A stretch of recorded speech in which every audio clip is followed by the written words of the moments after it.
Hello everyone, मैं हूं आपके साथ डॉक्टर अंकित गोयल। देखिए, आज के इस वीडियो में बात करने वाले हैं partnership and the outside world. हमने काफ़ी वीडियोस बनाए पार्टनरशिप के ऊपर, जिसमें हमने बात की कि पार्टनर्स के आपस के बीच में क्या अथॉरिटी रहती है, क्या रिस्पॉन्सिबिलिटी लाइबिलिटीज़ रहती हैं, या हमने बात की पार्टनरशिप का रजिस्ट्रेशन कराना, पार्टनरशिप डीड या पार्टनरशिप के बारे में। आज जो हम बात कर रहे हैं वो बात कर रहे हैं पार्टनरशिप फर्म और आउटसाइड वर्ल्ड की, यानी कोई भी पार्टनरशिप आउटसाइड वर्ल्ड से कैसे डील करती है, पार्टनर्स की क्या लाइबिलिटी होती है आउटसाइड के लिए, अगर किसी ने एक काम किया है तो क्या सभी रेस्पॉन्सिबल होंगे या नहीं, वो सारी चीजें बात करेंगे। तो देखिए, सबसे पहले हम बात कर रहे हैं पार्टनरशिप एंड आउटसाइड वर्ल्ड की। तो आप समझिए, इनसाइड में तो क्या होता है, partners deal with each other, तो वो क्या कहलाता है, inside the firm. But outside the firm की बात करते हैं तो हम कस्टमर से डील कर रहे हैं, सप्लायर से डील कर रहे हैं, बैंक से डील कर रहे हैं, लेंडर्स से, पब्लिक से। तो इनसे जो डील कर रहे हैं, तो जो पार्टनर्स डील कर रहे हैं, किस तरीके से किसकी लाइबिलिटी होगी, वही होगा outside the world firm partnership कैसे डील करेगी।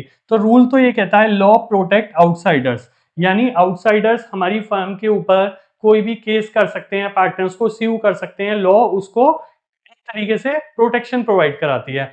तो इसलिए कहा जाता है कि पार्टनरशिप फर्म को हमेशा रजिस्टर्ड करके रखिए और एक पार्टनरशिप डीड बना के रखिए, जिससे आप भी दूसरी पार्टनर्स के ऊपर स्यू कर सकते हैं, या आप बाहर वालों के ऊपर स्यू कर सकते हैं अगर आपकी फर्म रजिस्टर्ड है। तो if a partner create loss to an outsider, अगर किसी एक पार्टनर की वजह से किसी को लॉस हुआ है आउटसाइडर को, तो फर्म और बाकी पार्टनर सभी रिस्पॉन्सिबल होंगे। तो आइए समझते हैं किस तरीके से ये काम करता है। तो देखिए, कंसेप्ट होता है principle of mutual agency. Mutual agency ये कहलाती है कि कोई भी एक पार्टनर होता है ना, वो एक फर्म का प्रिंसिपल भी है, ओनर भी है और एजेंट भी है। यानी वो ओनर है, तो अगर किसी दूसरे पार्टनर ने कोई गलत काम किया, कोई किसी से लेन देन किया, डीलिंग की, तो आप रेस्पॉन्सिबल होंगे। और अगर आपने किया तो दूसरे पार्टनर भी रेस्पॉन्सिबल होंगे। तो आप एक एजेंट भी हैं और आप एक ओनर भी हैं, प्रिंसिपल भी हैं। तो देखिए, one partner can bind the firm and all other partners. तो कोई भी एक पार्टनर है, उसने कोई भी काम किया है, तो वो बाकी पार्टनर्स भी उस चीज से लाइबल हो जाएंगे और वो फर्म भी लाइबल होगी।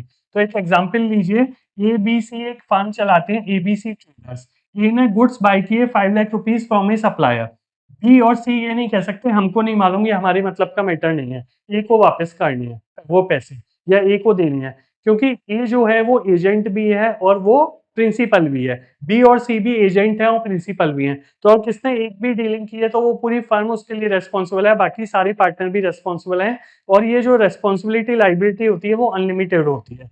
तो लॉ ये कहता है, if A acted with in the business limits, अगर बिजनेस लिमिट्स में उसने डील किया है, ऑल पार्टनर्स आर लाइबल। तो गोल्डन रूल्स क्या हो गया, act of one partner is the act of the firm. तो यही आपका प्रिंसिपल होता है, प्रिंसिपल ऑफ म्यूचुअल एजेंसी। अब हम नेक्स्ट बात करते हैं। जो नेक्स्ट पॉइंट है वो है liability of partners to third parties. तो पार्टनर की थर्ड पार्टी के लिए क्या लाइबिलिटी रहती है, तो ये भी आउटसाइड वर्ड से कनेक्शन हो गया। तो आप देखिए, all partners are jointly and severally liable for the acts of the firm. Jointly और सीवियरली वैसे तो एक थोड़ा सा फैंसी वर्ड है, पर आप देखिए इसका मतलब क्या है, ऑल पार्टनर्स आर टुगेदर, ठीक है, any single partner individually and any combination of partner. तो आप देखिए, that means creditors can sue, creditors किसी एक पार्टनर को या सारे पार्टनर्स को स्यू कर सकते हैं, किसी एक पार्टनर्स को इंडिविजुअली स्यू कर सकते हैं, या कॉम्बिनेशन में कर सकते हैं। तो ये जो है, कोई भी एक पार्टनर ने अगर कोई भी काम किया है तो वो एक्शन माना जाएगा वो पूरे फर्म का, और जो आउटसाइडर्स हैं वो किसी इंडिविजुअल या कुछ पार्टनर्स या सभी के ऊपर स्यू कर सकते हैं, केस कर सकते हैं। तो this is governed by section 25 of partnership act 1932। तो it's like a group project in the college, कि अगर आपको एक ग्रुप प्रेजेंटेशन देनी है, आपका एक ग्रुप प्रोजेक्ट है, किसी एक ने भी अभी कुछ गड़बड़ की तो सबको सफर करना पड़ता है। तो दैट इज द रीजन, आपको समझना पड़ेगा कि लाइबिलिटी ऑफ पार्टनर्स में किसी भी एक पार्टनर का एक्ट सारे पार्टनर्स को बाइंड कर सकता है। तो in partnership law, the liability of partner is unlimited, joint and several. तो जॉइंट भी है, अनलिमिटेड भी है, क्योंकि अनलिमिटेड लाइबिलिटी है। तो एक एग्जांपल लीजिए आप, अनलिमिटेड का मतलब क्या है, पर्सनल एसेट्स यूज कर सकते हैं, ये हमने डिस्कस किया। और जॉइंट और सेवरल का मींस क्या है, the outsiders can sue any one partner और all together for the payment. तो एक एग्जांपल लीजिए कि सपोज कर लीजिए आपकी फर्म है जिसने 5 लाख रुपए देने हैं, ठीक है, सप्लायर को। If the firm can't pay, the supplier can legally demand the full amount from any one partner, ठीक है। जो पार्टनर है वो बाद में और पार्टनर से केस करके ले सकता है, बट जो आउटसाइडर्स हैं वो किसी एक पार्टनर पे भी केस कर सकते हैं और बाकी सब पे भी कर सकते हैं। तो ये तो हुआ आपका जॉइंट एंड सेवरल मीन्स। और अगर पार्टनर्स के पास पैसा नहीं है तो उनकी पर्सनल अटैच असेट्स हैं वो भी अटैच होंगी, ये हो गया आपका अनलिमिटेड मीन्स। तो इस तरीके से आपको समझना पड़ेगा कि पार्टनरशिप फर्म और आउटसाइडर्स के बीच में क्या रिलेशन है, कितनी एक पार्टनर्स की लाइबिलिटी रहती है। अब मेनली हम नेक्स्ट बात करते हैं ये आप पर्टिकुलर टॉपिक देंगे होल्डिंग आउट या पार्टनर बाई एस्ट्रोपल।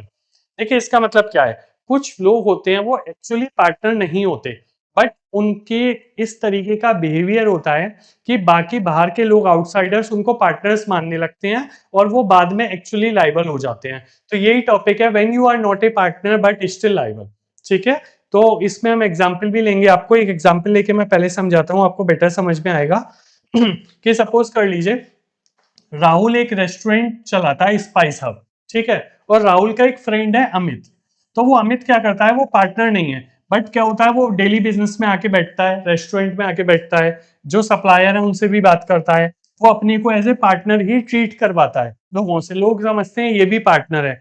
और मान लो किसी सप्लायर ने 1 लाख रुपए की 1 लाख रुपीज पे कर दिए वेजिटेबल्स के लिए अमित को बाद में, और अमित बाद में चला गया, ठीक है।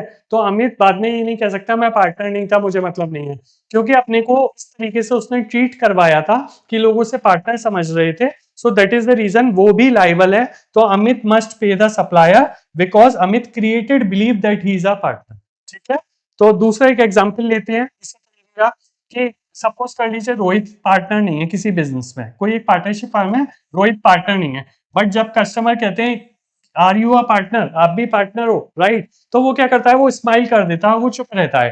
तो इस तरीके से क्या होता है, वो एक तरीके से ना भी नहीं कर रहा। तो customer gives credit to believing Rohit is a partner, customer क्या करते हैं, उधार दे देते हैं, क्रेडिट पे दे देते हैं। तो साइलेंस का मतलब होता है एक्सेप्टेंस, रोहित यहाँ पे लाइबल हो गया, रोहित बाद में मना नहीं कर सकता। तो देखिए keeping quiet can also make you liable, तो आप क्वाइट है अगर तो वो भी आपको लाइबिलिटी क्रिएट करता है। तो यही टॉपिक है आपका पार्टनर बाई एस्ट्रोपल या होल्डिंग आउट। तो ये पूरा एक हमने थीम समझा था कि पार्टनर्स का आउटसाइड के साथ क्या कनेक्शन रहता है, किस तरीके से लाइबिलिटी रहती है। तो 3 हमने मेन टॉपिक डिस्कवर किए कि एक म्यूचुअल एजेंसी वाला, एक एस्ट्रोपल वाला और लाइबिलिटी ऑफ पार्टनर। तो वीडियो पसंद आया हो तो चैनल लाइक कर सकते हैं, सब्सक्राइब कर सकते हैं, कोई डाउट है कमेंट बॉक्स में लिख सकते हैं, और काफी वीडियोस है, पार्टनरशिप की पूरी सीरीज है, आप उसको देख सकते हैं। Thank you.